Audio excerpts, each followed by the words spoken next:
महाराष्ट्र के deputy CM Ajit Pawar के निधन के बाद पूरे प्रदेश में शोक पसरा हुआ है। बारामती के काटेवाड़ी में मौजूद विद्या प्रतिष्ठान मैदान में राजकीय सम्मान के साथ अजीत पवार का अंतिम संस्कार किया गया।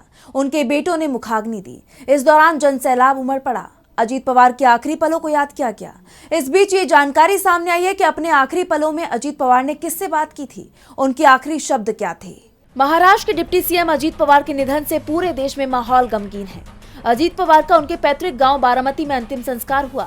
उनके अंतिम दर्शन के लिए काफी दूर दूर से लोग आए थे। इस दौरान लोगों की आंखें नम दिखाई दी। हर किसी की आंखों में अजीत पवार के साथ बीते पलों का मंजर घूम रहा था। इस बीच खबर सामने आई कि अजीत पवार ने अपने आखिरी पलों में किससे बात की थी। शिवसेना के मुखपत्र सामना में एक लेख छपा है जिसमें ये दावा किया गया है कि डिप्टी सीएम अजीत पवार ने हादसे से महज कुछ मिनट पहले अपने भांजे राणा जगजीत सिंह पाटिल से फोन पर बात की थी।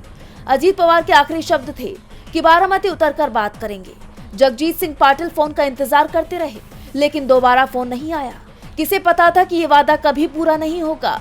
वो इस तरह दुनिया को अलविदा कह देंगे। और जैसे ही अजीत पवार के निधन की खबर सामने आई, उनके भांजे के पैरों तले जमीन खिसक गई। वो पूरी तरह से टूट गए। इस दौरान जगजीत सिंह पाटिल की आंखों में दर्द झलक उठा। उन्होंने कहा कि हादसे से महज आधे घंटे पहले उनसे बात हुई थी। उनकी वो अपनापन भरी बुलंद आवाज अब भी मेरे कानों में गूंज रही है।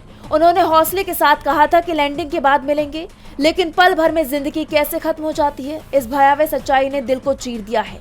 इस घटना से सिर्फ हमारे परिवार को नहीं बल्कि पूरे राज्य को बड़ा नुकसान हुआ है। अजीत पवार का जाना उनके परिवार ही नहीं बल्कि पूरे प्रदेश के लिए बड़े नुकसान के तौर पर देखा जा रहा है। डीवी लाइव की रिपोर्ट।